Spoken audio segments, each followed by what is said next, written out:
പച്ചരി ഉപയോഗിച്ചിട്ടേ കറിയൊന്നും ഇല്ലാണ്ട് നമുക്ക് കഴിക്കാൻ പറ്റിയ ഒരു ബ്രേക്ക്ഫാസ്റ്റ് തയ്യാറാക്കി നോക്കിയാലോ.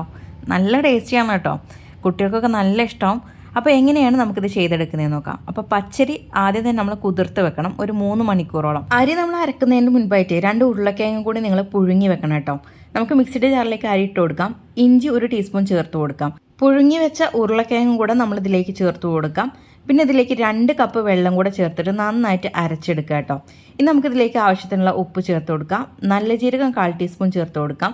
1 ടേബിൾ സ്പൂൺ തേങ്ങ ചിരവിയത് ചേർത്ത് കൊടുക്കാം. 1 സവാള ചെറുതായി അരിഞ്ഞതും ക്യാരറ്റ് ചെറുതായി അരിഞ്ഞത്, അതുപോലെ തന്നെ ക്യാപ്സിക്കം 1 തന്നെയാണ് കേട്ടോ ചേർത്ത് കൊടുക്കുന്നത്. പിന്നെ നമുക്ക് വേണ്ട തക്കാളി അതും 1 തന്നെയാണ് എടുത്തേക്കുന്നത്. പിന്നെ ഒരു 4 ടേബിൾ സ്പൂൺ മല്ലിയില കൂടെ ചേർത്തിട്ട് നന്നായിട്ട് ഇത് മിക്സ് ചെയ്തെടുക്കാം. ഇതിലേക്ക് ഒരു 1/4 ടീസ്പൂൺ ബേക്കിംഗ് സോഡ കൂടെ ചേർത്ത് കൊടുക്കുക കേട്ടോ. ഇതുപോലെ ഒരു ചട്ടി എടുത്തിട്ട് 1 ടീസ്പൂൺ എണ്ണ ഒഴിച്ചിട്ട് ഇനി നമ്മൾ ഇതിലേക്ക് 2 തവി മാവ് ഒഴിച്ചതിന് ശേഷം തിരിച്ചു മറിച്ചിട്ട് നമ്മൾ വേവിച്ചെടുക്കുന്നത്. ആദ്യം നമ്മൾ ഒരു 5 മിനിറ്റ് വെക്കുക, അതിന് ശേഷം തിരിച്ചിടുമ്പോൾ ഒരു 2 മിനിറ്റോളം വെച്ചാൽ മതിയാവും കേട്ടോ. ഇത് കഴിക്കാനേ കറിയുടെ യാതൊരു ആവശ്യമില്ല കേട്ടോ. അത്രയും ടേസ്റ്റി ആയിട്ടുള്ള ഒരു ബ്രേക്ക്ഫാസ്റ്റ് ആണ്. എല്ലാവരും ട്രൈ ചെയ്ത് നോക്കുക. വീഡിയോ ഇഷ്ടപ്പെട്ടാൽ ഷെയർ ചെയ്യാൻ മറക്കണ്ട കേട്ടോ. അപ്പോൾ എല്ലാവർക്കും താങ്ക്സ് ഫോർ വാച്ചിങ്.